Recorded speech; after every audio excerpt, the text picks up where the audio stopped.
Hello, my name is Les Brown, Mrs. Mamie Brown's baby boy, and I want to thank you so much for joining us. You know, at this particular time, I want you to, first of all, pat yourself on the back and take the time to thank yourself for becoming involved in a process for looking at your life. If there's ever time that we need to begin to stop and think and assess ourselves, that time is now. When you begin to look at the foreclosure rate that's going on in the country, the foreclosures and the bankruptcies, and in addition to that, the violence and people losing their jobs, and the level of uncertainty and fear that people are feeling. And I think there's a level of stress in the air unlike anything we've ever felt before.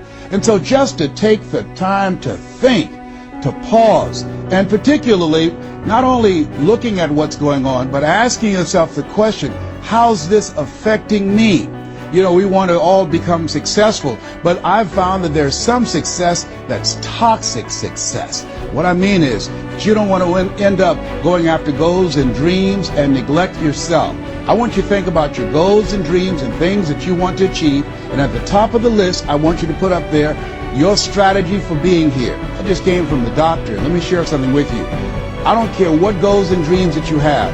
You've got to have your health in order to be here. So at the top of my list, and I'm suggesting you put it at the top of your list, your strategy, your game plan for being here.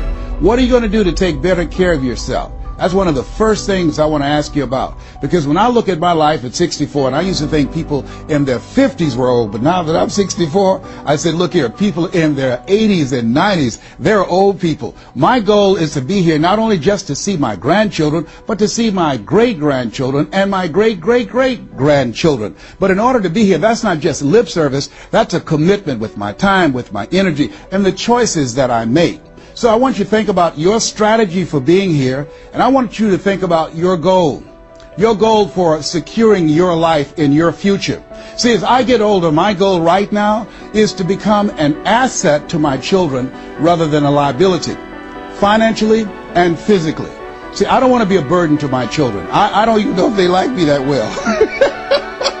I love my mama. My goal and dream was to take care of my mother. I did that. I bought her a home. I took care of her until she's 89. But children, they're different today. These are different type of people up in here. You don't know what this generation might do. Now, I know they say, Dad, we love you, but I really want to stay in good shape and take care of myself because I don't want to be around the house and my kids saying, look here, who's going to take care of him today? All he's doing is sit around talking to himself, talking about, yes, I can, and yes, I will, talking out of his head. No, I don't want that kind of party for me.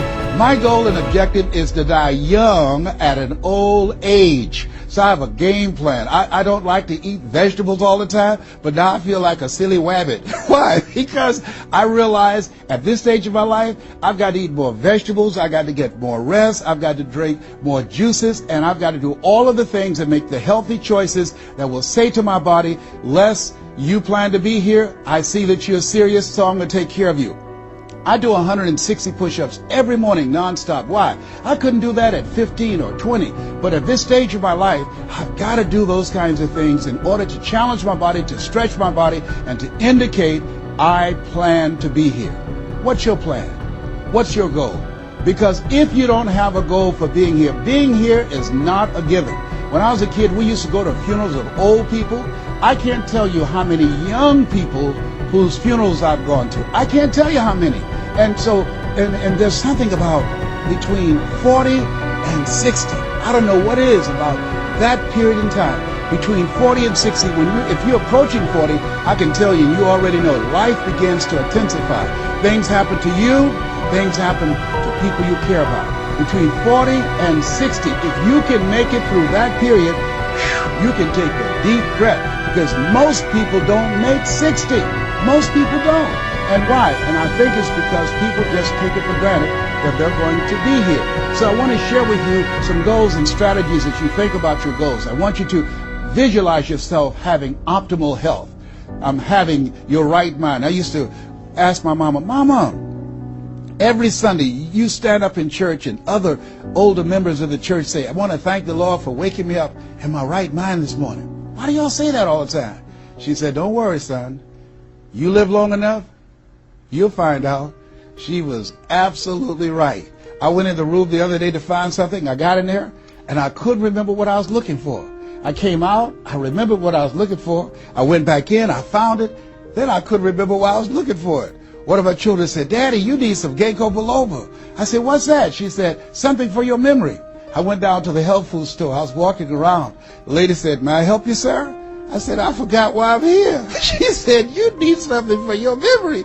I said, I know. So they took me over to a little section, and I bought the stuff, and then I took it home. Now, I can't remember where I put it. So when I got up this morning, I said, I want to thank the Lord for waking me up in my right mind this morning. See, if you woke up in your right mind this morning, that's a good thing. I called a friend of mine the other day, Miss Williams, said, Miss Williams, how you doing? She said, baby, I'm doing good. She said, I went to the bathroom by myself, not all myself. I said, too much information, too much information. Let me tell you something. Well, that's a good thing. I know about that. I've been in the hospital. I know what it is not to be able to move. I know what it is to have back challenges. I know what it is to be in pain. So this thing called life, you got your health? Let me share something with you. That's a good thing. A friend of mine, Bishop T.D. Jakes, said, if you got a problem man or money can solve, you ain't got no problem. I can agree with that. And I learned some things going through that experience. And really, I should say, growing through that experience. My goal at that time was to be here. And trust me, it's better be seen than to be viewed. Are you feeling the brother? Up in here, up in here. So I want you to think about your goals and dreams. And here's what I want you to do right now. I want you to say to yourself, it's possible. It's possible. And I want you to follow along with this process. As you think about your goals and dreams, I want you to write this down. I'm going to give you some strategies to maintaining this possibility mindset. I want you to write down mindset maintenance. Mindset maintenance. Let me share something with you.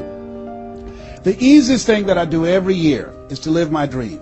That is, helping people to realize their potential, to step into their greatness, challenging themselves, reinventing themselves, to start their own businesses. I've helped over 400 people earn millions of dollars.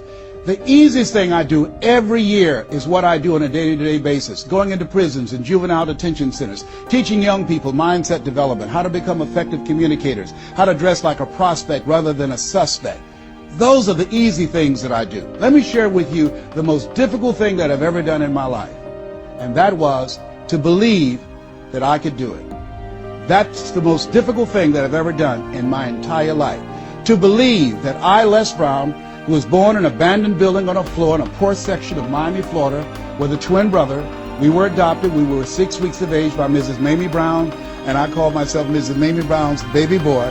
All that I am and all that I ever hope to be, I owe to my mother. Saw a sign once that said, God took me out of my biological mother's womb and placed me in the heart of my adopted mother. To believe that I, Les Brown, who was labeled educable mental retarded, put back from the 5th grade to the 4th grade, failed again when I was in the 8th grade, to believe that I had the ability to live the life that I'm now living. No one could have told anybody who knew me, including myself, looking in on us when Mrs. Mamie Brown was raising us in a poor section of Miami, Florida called Liberty City in Overtown, that I would be who I am right now. I didn't even know that. And I want you to think about your goals and dreams, and I want you to expand them. Why? Because it has been said that most people fail in life not because they aim too high and miss. No, most people fail in life because they're just like I was for 14 years. They aim too low and hit, and many never aim at all. Not at all. They just go through life surviving. Someone said that many people die at age 25 and don't get buried until they're 65. I was talking to a friend of mine named Rosia, and I said, Rosia, how you doing? And she said, let me tell you something. Life is a mess. I said, girl, what are you talking about? She said, my life is a mess. She said, you know what? She said, I just was sitting up here thinking, I haven't lived. I haven't lived. She said, I've been working hard all my life, paying bills and taking care of my children, and my children are gone, and I've just been thinking, I haven't done anything. She said, when I die, I don't want when people view my body, I don't want them to say, oh, she had a funny expression on her face. I said, what do you mean by that? I don't want to have an expression that I'm mad. Because if I died right now, I would be mad. I said, why? What are some of the things you'd like to do? She said, travel. I would love to travel. I'd like to see the pyramids. I've never been to Paris. I want to go to Paris. I've never been there. There are things that I want to see, things I want to do. She said, I want to make a difference in young girls' lives, teenage mothers. I was a teenage mother. I want to be able to make a difference in their lives and see the impact that I had on their lives. And she learned, she mentioned a variety of things. And I remember a story about a lady who went to the doctor and she was diagnosed with terminal cancer. And she came home and she was sitting at a table and she was drinking some coffee, and all of a sudden she just looked up and she said, "I refuse to die an unlived life. I refuse to die an unlived life." And she decided that she was going to live. That up to that point, her life was for her family, for her children, for her husband, but she had left herself out of the equation. Have you ever done that? I remember at a period of my life I was going to work and I was working on a job that I hated, and at the same time I was praying that I wouldn't get fired. I was praying that I wasn't laid off. I was miserable. Nobody was holding a gun to my head, but I showed up every day and I used a flimsy excuse. Well, I got to pay the bills. I've got a car payment I have to pay. I have a family, I have children, I have a car note, and I have a mortgage note I have to pay. I've got to survive. I was showing up for a paycheck. Ladies and gentlemen, that's not living. And a friend of mine said, "You know when people change?" And I said, "No." He said, "When they get to the point when they say, 'I've had it. I've had it.'" I think the only reason that you're listening to me right now, the only reason that you're watching this webinar, that there's somewhere in your heart of hearts that you've said, as you looked at your life, you said, "I've had it." And not only have you said, "I've had it," but you said also in your heart of hearts, "I can do better than this." And let me share something with you. You can. Because if anybody told me, and I'm going to share some things with you that I've done, not for the purpose to impress you, but to impress upon you what the possibilities are when you work on your mind and have mindset development. Because I've found that how people live their lives is a result of their state of mind. It has been said, you don't get in life what you want, you get in life what you are. So part of the process, number one, is expose yourself to positive messages. See what I'm doing right now? I'm distracting the story that's going on in your head right now. How you live your life, how I live my life, how all of us live our lives is a result of the story we believe about ourselves. And most of us are born into stories. I was born into a story where we were poor, but we didn't know it. I didn't know we were poor until I got on a bus with my mother going to do domestic work on Miami Beach. And when we crossed the Venetian Causeway and I saw those big, beautiful hotels, and I was in the homes with my mother making up beds and cleaning, and we ate the food left over from the families that she cooked for. And we wore the hand-me-down clothes of the children that she kept. And I kept saying, "Mama, what is it, boy?" As we got ready to pack up to go back home and to Overtown and Liberty City and all the poverty and filth and the violence there, I said, "Why can't we stay here? Why can't we stay here?" She said, "Leslie, we can't." "Why?" "Because we can." "Why, Mama? Why can't we?" She said, "It's just the way it is. Now shut up." And I kept saying to myself, why is that the way that it is? And I guess I was okay for Wesley and Margaret Ann and Leonard and Angelo and Sharon and Linda, but it wasn't okay for me. I was curious. I wanted to live like Mr. Sidursky. I wanted the big car that he had. I wanted that big home that he had. We lived in a 2-bedroom apartment. It was 7 of us, plus Mama. He had a big mansion, just 3 of them, 10,000 square feet. I said, "Mama, what is it, Leslie? One day, I want to buy you something just like this." My brothers and sisters, when we were on the bus going back, they were just engaged in playful things. I was thinking and dreaming. Mama didn't understand why I was thinking like that, because I'd been exposed to positive messages. I had to take care of Mr. Sidursky. I had to shine his shoes and clean his office. And every day when he was listening to motivational messages, I was hearing those things too. Earl Nightingale, we become what we think about. All of us are self-made, but only the successful will admit it. In order to be successful, you must be willing to do the things today others won't do in order to have the things tomorrow others won't have. Your mind is a machine. You must program yourself for success. Wow. When I heard those words, I said, wait a minute. I can program my mind for success. I can program my mind for wealth. You can too. Trust me. I've earned over $55 million in the last 28 years. Anybody told me that I would be doing what I'm doing right now? I spoke recently in Sweden. They paid me 40,000 euro for an hour speech. I had no idea. that this Les Brown that you now see have the ability to do that. I used to work for the Miami Sanitation Department as a garbage collector. I used to be a janitor. I used to do door-to-door sales. I used to work for Sears in Miami on Biscayne Boulevard. I had no idea this Les Brown that you now see had the ability one day to give lectures at Harvard or Yale or Dartmouth University. I had no idea that this Les Brown existed. I don't tell you that to impress you, but to impress upon you. There is more in you. Simba, there's more in you than you have been expressing. All of us have seen Lion King, some great symbols in there. And I say to you, there's more in you right now than's represented in your bank account. There's more in you right now that's being reflected by your life right now. Your life is not a true reflection of your potential. You have greatness within you. You have the ability to do more than you can ever begin to imagine. There's a reason that my favorite book says, as a man thinketh, so is he. And as he continues to think, so he remains. In order for us to begin to break into that level of greatness that we have within ourselves, you have to make a conscious choice every day to expose your mind to positive messages. So I put myself on a regimen. I do this every day, and I suggest that you do it. Write this down. Number one, listen to motivational messages every day. If you have Choosing Your Future, a set of tapes, a CDs that we produce, or Creating Your Greatest Life, I guarantee you, if you do what I'm sharing with you right now, for 6 straight months, every day, your life will never be the same again. I guarantee it 100%. You listen every day for 1 hour to Creating Your Greatest Life, any of those messages, because faith comes by hearing and hearing and hearing. What it will begin to do is interrupt the story in your mind. It will override the story that you believe about yourself. It will distract all the negative thoughts that you have that's holding you back, that held me back for 14 years. When I used to go see the #1 motivational speaker on the planet, Zig Ziglar and Tony Robbins, and my heart said, I can do that. I love to help people. I'm just like my mother. And then my mind would ask how. And I went from my heart to my mind. And my mind would say, Les Brown, you don't have a college education. Les Brown, you never worked for a major corporation. Les Brown, you were labeled educable mental retarded. They call you DT, the dumb twin. You're not as smart as your brother. Have you ever thought about something you wanted to do and you convinced yourself that you couldn't do it? See, sometimes we need to have some external voices. And so by listening to motivational messages, that began to override the negative thoughts that I had about myself in my mind. And it gave me a new story and empowered me and gave me a vision of myself beyond my circumstances and mental conditioning and started me to writing a new chapter in my life. And so now, money will never be another issue for me.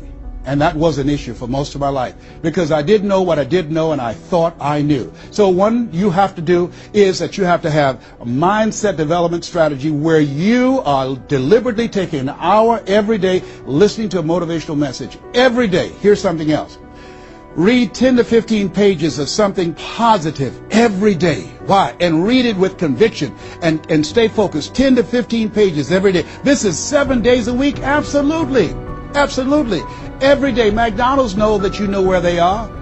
Burger King know that you know where they are. But every day they have some advertising. They have billboards, they have radio, they have television. Why? Because by exposing you to those messages, that will begin to impact your behavior. And it will drive you into the place to purchase what they're advertising. Now you're advertising for your greatness. And faith comes by hearing and hearing and hearing and hearing. So you want to listen to positive messages every day. You do this, I'm telling you, your life will never be the same again. And read 10 to 15 pages of something positive every day. I read 2 to 3 books a week. Why? Because I have goals and dreams of things I want to achieve. I want my life to count. I want to make a greater impact. At this stage of my life, I'm working on my children's education. A good man leaves a legacy for his children's children. So I'm working on their education at this point in my life. And as I begin to look at myself, in order to achieve more, to do more, I know I have to work more on my mind. And let me give you an example how this works. The most money I've ever earned in an hour and a half, $260,000. That's the most money I've ever earned in an hour and a half. A lot of people work a whole month and don't do that, or 6 months. Then, and this is the next thing I want you to do. I want you to look at your relationships, and I want you to upgrade your relationships. See, MIT did a study, and this study indicated that you earn within $2,000 to $3,000 of your closest friends. Not only did I start reading books every day and listening to positive messages, but I separated myself from my friends who did not have goals and who did not have dreams. Why? Because people rub off on you. It's called a mind virus. you earn within $2,000 to $3,000 of your closest friends. So when you upgrade your relationships, you got to ask yourself the question, who is it that I need to associate with, that I can learn from, that I can grow mentally, emotionally, spiritually, and financially?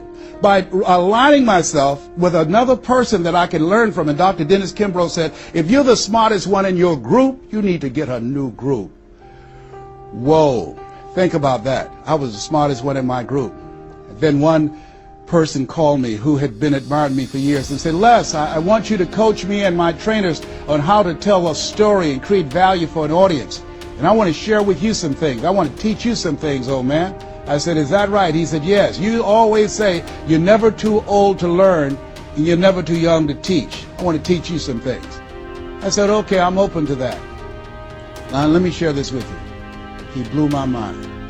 The most money, as I mentioned to you, I've ever earned, speaking to over 8,000 people in Salt Lake City, Utah, $260,000. I did an event with this individual, just over 500 people, because of what I learned from him. Because I upgraded my relationships, I earned over $410,000 in an hour and a half. I was excited, but I was also depressed because I've been speaking for 28 years. And I started thinking about all the money that I left on the table, all the hotels, the plane rides, all of the audiences I spoke to, all of the money that I missed out on because I didn't know that I didn't know, and I thought I knew. I was a big fish in a small pond. I can't tell you, if you don't get anything else, you have to look at your relationships and you've got to ask yourself the question, what is this relationship doing to me? And I mean in every area of your life. When the doctor looked at me and said, you have cancer. Cancer is the most feared word in 7 different languages. One of the first things I had to do, I found out who had cancer at some point in time or was living with cancer and conquered it. I surrounded myself with people who had done what I wanted to do, who were winning at the game. See, it's very important, every area of your life. If you want to improve your health, start hanging around healthy people. They did a 30-year study and said that the reason that most people are obese, it's a mind virus. Listen to what they said. A mind virus is communicated mind to mind. That if you have a friend that's fat or you marry somebody that's obese, you have a 41% to up to 161% of becoming obese yourself. Even if they live in another state. Whoa, why? Because birds of a feather flock together. Never forget, high school teacher Mr. Leroy Washington said, Mr. Brown, if you run around with 9 broke people, I guarantee you, you'll become number 10. Whoa. Think about that. Part of your mindset development, not only listening, not only reading, but you have got to look at your relationships, upgrade your relationships, and continue to evaluate them and make sure they're an asset to you and not a liability. My son John Leslie is a motivational speaker. He has a saying, who should you count on and who should you count out? See, there's some relationships that can start out real positive, and then sometimes we outgrow people. Has that ever happened to you?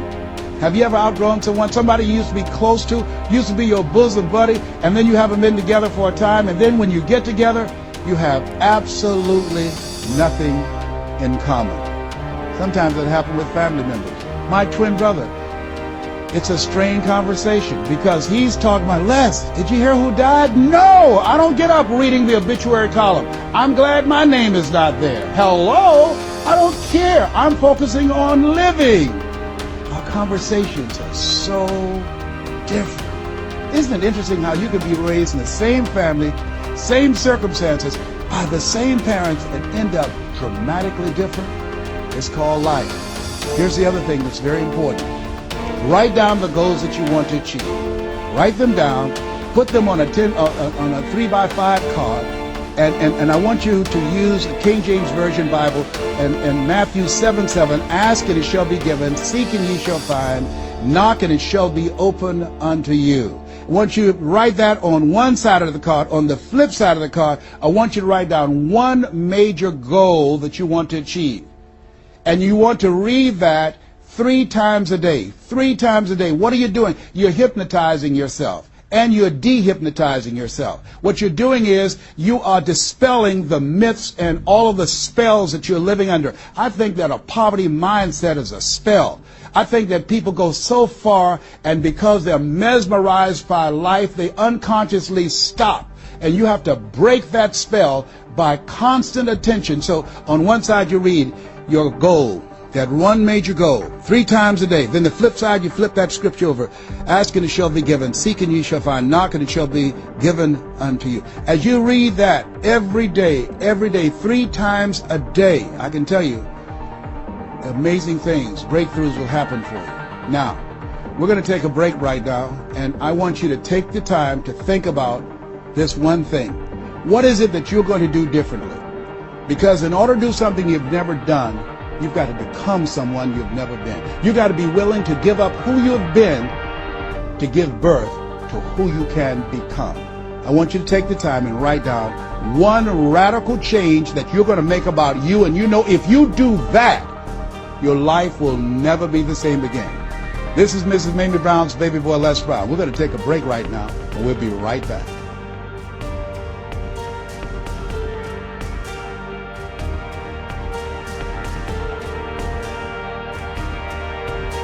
Hello, this is Les Brown, Mrs. Mamie Brown's baby boy. I hope you took some time to really go within, because, see, no one knows you like you. You know what it is that you need to work on. I mean, one of my main issues that I had to dramatically change about myself was I had to develop courage. I used to go see people do things. I saw speakers on stage. My heart would say, I can do that. But I didn't have the courage to stand up for myself. For 14 years, I procrastinated. For 14 years, I kept myself as a spectator sitting on the sidelines. And then I saw a speaker, and he was so boring, the room was as quiet as a graveyard between funerals. And I said, whoa, if he can do it, I know I can do it. And because I saw what he did, and his brother-in-law was sitting next to me, and he said, you ought to be that boring and earn the kind of money he earned. I said, how much do they pay? He said, $5,000.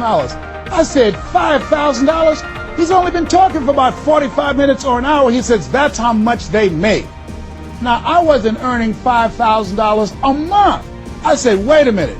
If he can do that, I know I can do that. Have you ever done that before? He gave me courage. And so at that moment, now that was a decision. I didn't have to have his example of somebody that was less talented than I was to give me the courage.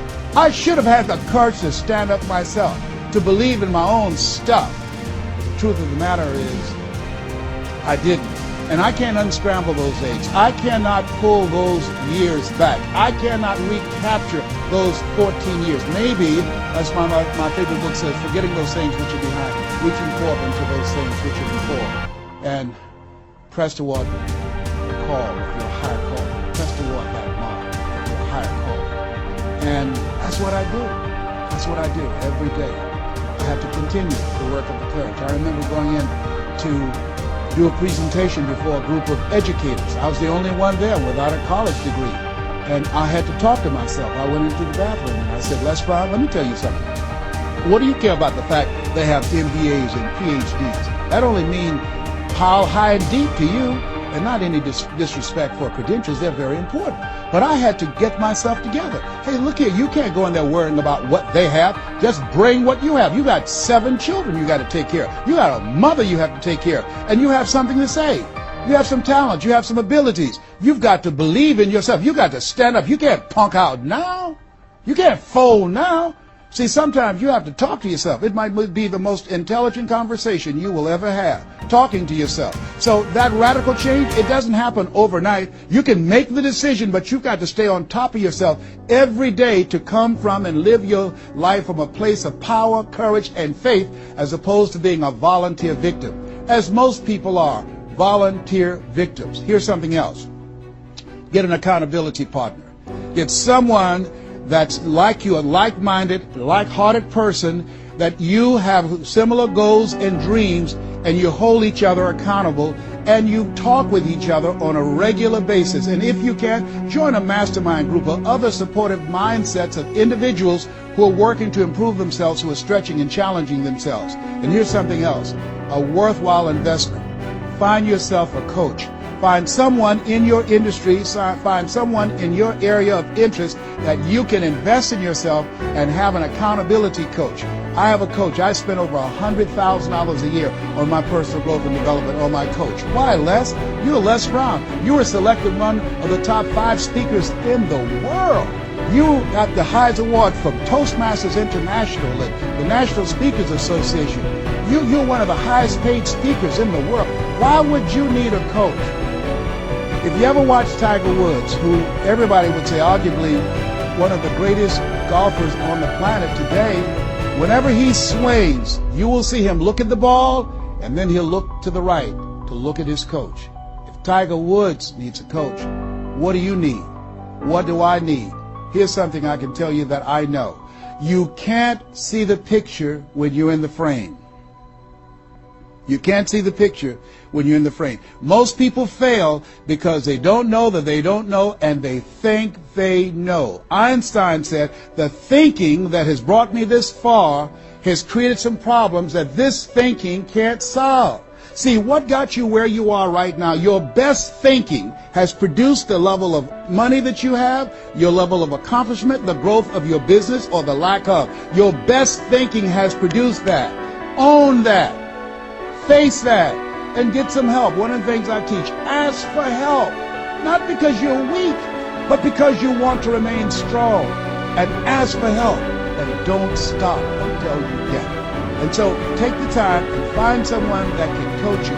Find someone that will have the courage to tell you what you need to hear and not what you want to hear. And that's what I have. Mike Williams has been my coach for the past 38 years. I shudder to think what would have happened to me. I used to be a disc jockey, Les Brown, the man about town, LB, Triple P. There were none before me, there will be none after me. Therefore, that makes me the one and only. Young and single, love to mingle, certified, bona fide, doubly qualified to bring you satisfaction and a whole lot of action. I was bad, baby. Yes, I was. And this guy said, Les, you're more than a disc jockey. What are you talking about? Man, if you can entertain people and don't see them, if you can reach people less through this microphone and you can't see them, what can you do if you could see them? If you can entertain them, you can educate them. You can empower them. If you can be Les Brown, the man about town, and you can swim to the bottom of the deepest ocean or climb to the mountain, top of the highest mountain, no matter where you go, they'll be talking about me, LB, Triple P. If you can come up with all of that kind of gobbledygook garbage, what could you do if you sat down and you started thinking and doing editorials about things that's maintaining our detriment? What could you do to inspire people to register to vote? What could you do to begin to impact public policy? You got to get a larger vision of this. I never thought about myself in that way.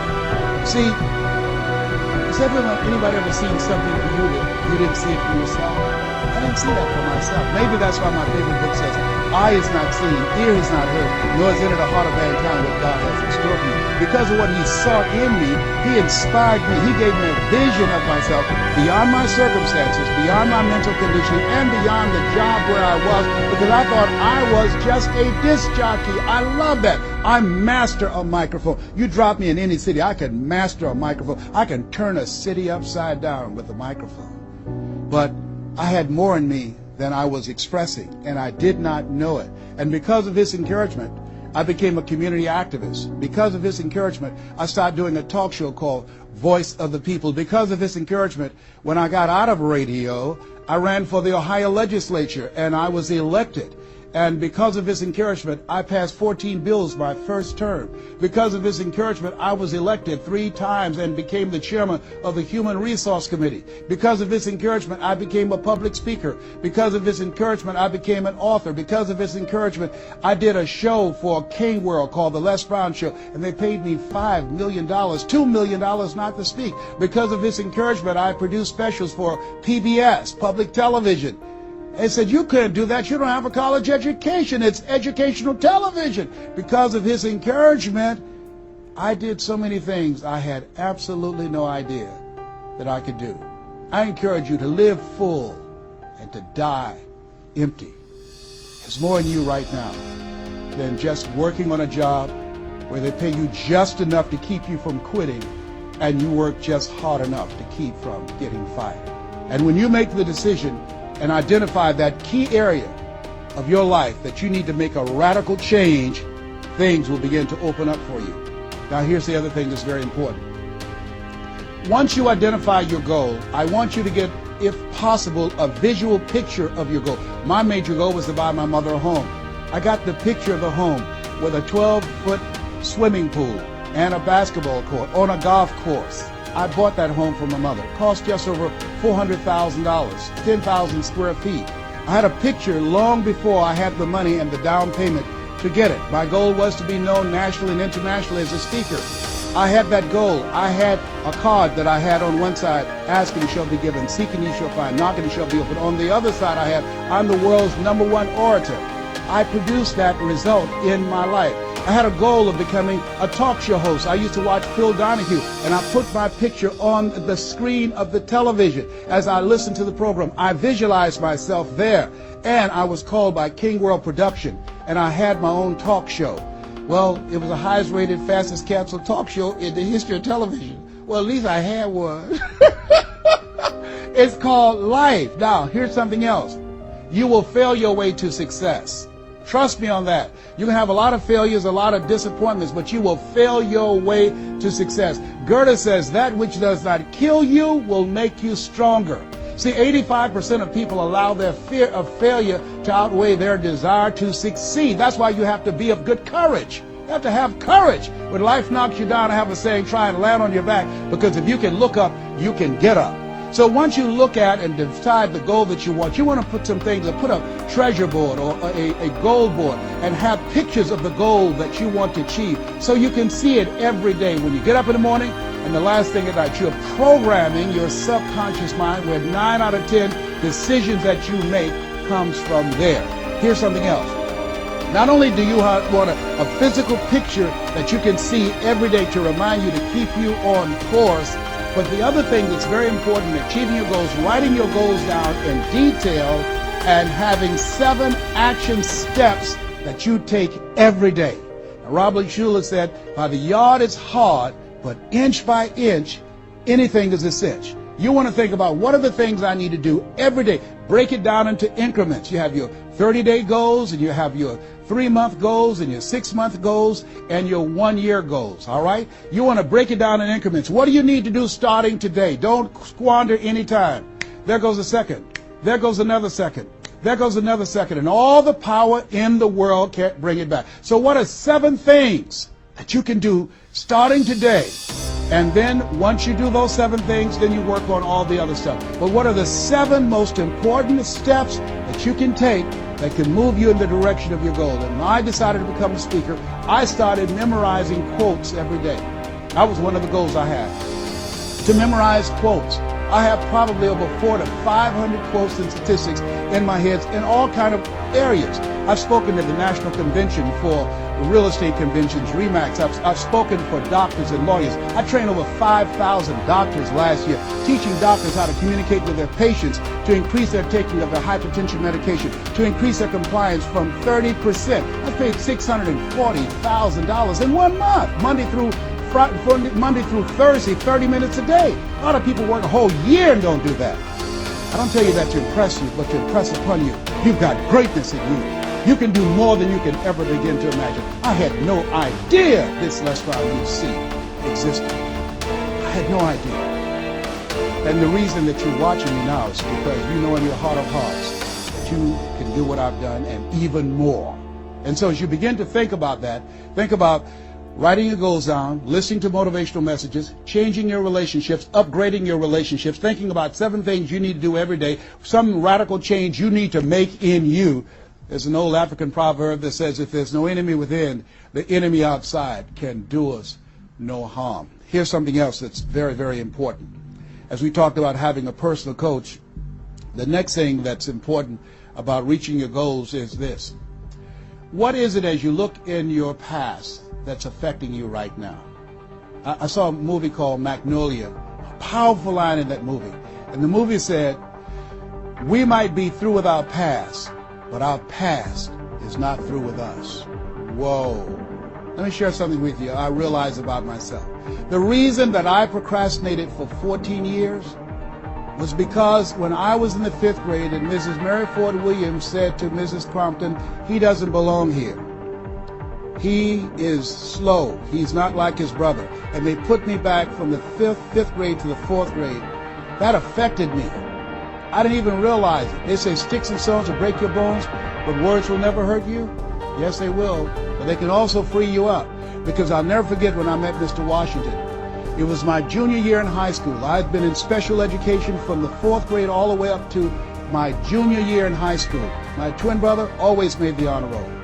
And he said, young man, work this problem out for me. He was a new instructor. I said, sir, I can't do that. He said, why not? I said, I'm not one of your students. He said, look at me. Yes, sir. Work the problem out anyhow. I can't do what you asked me to do, sir. Why?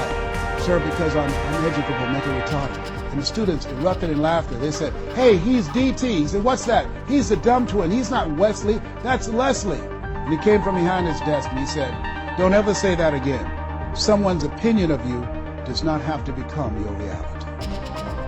That was a jarring statement. On the one hand, I was humiliated, but on the other hand, I was liberated because he looked at me with the eyes of Goethe, who said, look at a man the way that he is, he only becomes worse. And look at him as if he were what he could be, then he becomes what he should be. And here's what I learned from that experience. I want you to visualize yourself already there. Whatever goal, whatever dream that you have, see the picture complete.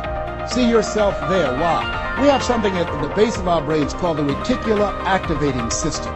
See, you have genius within you, and to prove it, let me give you an example. The other night, I said, I've got to get up tomorrow morning at 7 o'clock. I was at a hotel. I called downstairs and told them to call me at 7 o'clock. The hotel neglected to do it, but I woke up at 7 o'clock on the nose. Have you ever done that before? How did you know when to get up? Hey, that subconscious mind. Everything we need, the answers are already there. Have you ever seen somebody and said, you know what, I remember your face, but I don't exactly know where.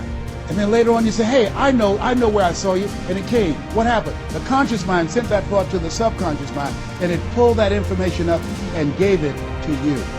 Now, when you begin to hold the vision of what it is you want to achieve, you stimulate what is called the reticular activating system. It's a network like group of cells at the base of your brain. Let me share with you how it works. You ever purchase a car? No one goes to buy a car that has the same color that everyone else has. Has that ever happened to you before? But then once you buy the car and you drive it off the lot, you start seeing it everywhere. Say, hey, where did this come from? Let me tell you what happened. You made an investment. And because you made an investment that piqued your awareness, that stimulated your reticular activating system. Another case in point. I was at a party with a friend of mine, and we were dancing, and the music was blasting. She said, wait a minute, my son is crying, he's at the door. I said, your son's not at the door, because even if he were, you wouldn't be able to hear him. And she stopped, went to the door, opened the door, and there her 4-year-old son was at the door. How did she hear it and I didn't hear it and the other people dancing? It wasn't our child. It was her child.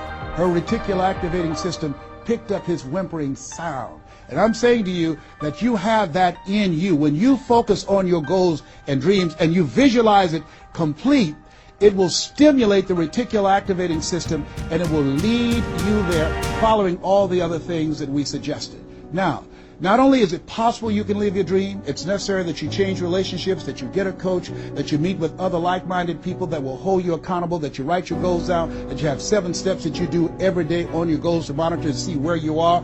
But you've got to take full responsibility. If everything work out for you, fine. If you have the money, fine. If you can get the help and support of friends and family members and your spouse, great. But if you don't, all of those things are minor things. The major key to your reaching your goals is you. Nobody's going to work on your dream harder than you.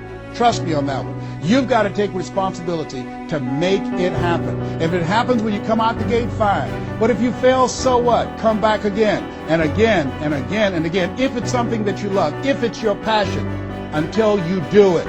George Bernard Shaw said, people that make it in this life, they look around for the circumstances that they want. And if they can't find them, they create them. Here's something else. It's hard. When I bought the first home for my mother, and and I didn't do a title search. And a guy sued me, and I had to move out from the big, beautiful home I bought her to a roach-infested home I moved her out of. And the neighbors came out and said, "Maybe y'all back?" "Yes, what happened?" "My boy lost the house. He didn't do a title search. And we had to get out. They foreclosed on the house. He didn't have the $50,000 to pay the guy who put a lien on the property." It was devastating. But let me tell you something. It was worth it, because I came back. 90 days later, I got a bigger and better house. 90 days later, I stayed focused on the goal. And that's the thing that you want to do. Stay focused on your goal. Keep the main thing the main thing. You're going to have distractions. That's a part of the process. It's not there to stop you. It's only there to challenge you. You want to grow through it. You know, I think it was Robert Schuller who said, "Tough times never last, but tough people do." Keep the main thing the main thing. You going through hell? Don't stop. Keep moving. Keep on moving. Don't stop to talk about it. Keep moving. That's the name of the game. Keep on swinging. One of my favorite movies is Cool Hand Luke. And Paul Newman, I don't know if you've ever seen the movie, but there's a scene where Cool Hand Luke is fighting a guy, big dude, just kept knocking him down. Bam! Guy kept on knocking him down. Cool Hand would get up, he would knock him down. Bam! And pretty soon the guys would feel inside and say, "Stay down, Cool Hand, stay down." Cool Hand Luke would get back up again. Guy would knock him down. Bam! The guy would say, "Stay down, man, stay down." Cool Hand would get back up again. Guy would knock him down. Bam! And after a while, the guy got tired of knocking Cool Hand down. And Cool Hand stood up. Everybody had walked away, and he was still swinging in the wind. Swinging. Nobody was there but him. That's who I am. Cool Hand Luke. That's who you want to be. Cool Hand Luke. You keep on swinging, and the universe will yield to you. It will dispatch angels to come rescue you and say, "Back off. Give him what he wants. Give her what she wants. Let's go find a wimp today." That's the way life is. It's hard, but it's worth it. What will make it worth it for you? Nietzsche said, "If you know the why for living, you can endure almost anyhow." I want you to take the time and write down 12 reasons on why you won't fail. Because when the tough times come, and they're going to come, when life hits you on the blind side, and that's going to happen, your children start going crazy, or someone you thought you'd be married to for the rest of your life, like I went through, and they decide they want a divorce, called life. What is it that can keep you going? Your reasons will be your rod and staff to comfort you, to take you through that process, and tell you it's possible, you can live your dreams. It's necessary that you surround yourself with people you can learn from and grow from, that you write your goals down, you work on them every day, that you have a made-up mind, I am going to make it. It's necessary that you constantly work on yourself, reading positive material, listening to positive material, going to seminars and workshops, investing in yourself, getting a coach. And it's you. You've got to take personal responsibility to make it happen. Don't see yourself as a victim. And it's hard. It's hard. Changing your life is hard. Getting up, working when you're in pain is hard. It's hard. It's hard. Working when you are trying to make something happen for you and the family, and you go home and you're facing a living hell, where you need to refuel and replenish yourself mentally and emotionally and spiritually, and you got a battle in your home base. It's hard to keep your spirit up. It's hard. And people don't see the vision. They don't believe in you. They say, "Oh, you can count on me," and they're not there. They just lied. They're only there when they need you. It's hard. I can tell you, it's worth it. The sacrifice that you have to make, I can tell you from my experience, it's worth it. So take the time to write down, what are those 12 reasons of why you won't give up? What is it that will make it worth it for you? And once you find that, you will create some momentum in your life, and then it's done. It's done. Stick a fork in it. It's done. Here's something I want you to keep in mind. Life is a fight for territory. It's a fight for territory. And once you stop fighting for what you want, what you don't want will automatically take over. I want you to read that. I want you to memorize that. I want you to put it someplace where you can see it. I want you to keep that in mind. Life is a fight for territory. And once you stop fighting for what you want, what you don't want will automatically take over. Once you stop fighting for financial freedom, I am cancer-free, I'm debt-free, and I'm drama-free. I have the faith to call forth those things that be not as though they were. I'm fighting for my peace of mind. I'm fighting for my freedom. I'm fighting for my children's children's children. I'm fighting to create a brighter tomorrow. I'm fighting to make a difference in life. I'm fighting to make my print, to leave my mark. I refuse to die an unlived life. And that's what you are doing right now. You're saying to yourself, I refuse to die an unlived life. I want my life to count. I want my life to mean something. I want not to be a burden to anybody. I want to control my own future, to write my own check, to control my own destiny, to do what I want to do when I want to do it, not to answer to anyone else but myself. You have it like that. The only reason you're watching it is because we're cut from the same cloth. We're branches of the same tree. The only reason you take the time to invest in your time, your money, and your energy to just stay here and focus right now, because you feel me in your heart. Where your heart is, there your treasure is also. As a man thinketh in his heart, so is he. And I say to you, keep in mind what I said. Life is a fight for territory. Once you stop fighting for what you want, what you don't want will automatically take over. Jim Rohn said something I love. He said, when the end comes for you, let it find you conquering a new mountain, not sliding down an old one. No. Life is too short and unpredictable, as Helen Keller would say. Eat the dessert for purpose. Don't let it find you sliding down the same mountain. I don't know what your goals are. I don't know what your dreams are. Here's what I know about you. You have greatness within you. Here's what I know about you, and I don't even know you, but based upon my own experience, you were chosen on purpose for a purpose. 1 out of 400 million sperm. You have greatness within you, but greatness is a choice. It's not your destiny. It's a choice that you have to make every day. Choose ye this day whom ye shall serve. The mediocre part of yourself or the greatness that you were chosen for. This has been Mrs. Mamie Brown's Baby Boy. I hope you've gotten some value out of this. It's been a plum-pleasing pleasure as well as a privilege. God bless you. God bless your dream. God bless the greatness that is in you. The world needs you, and we need you now. And so it is.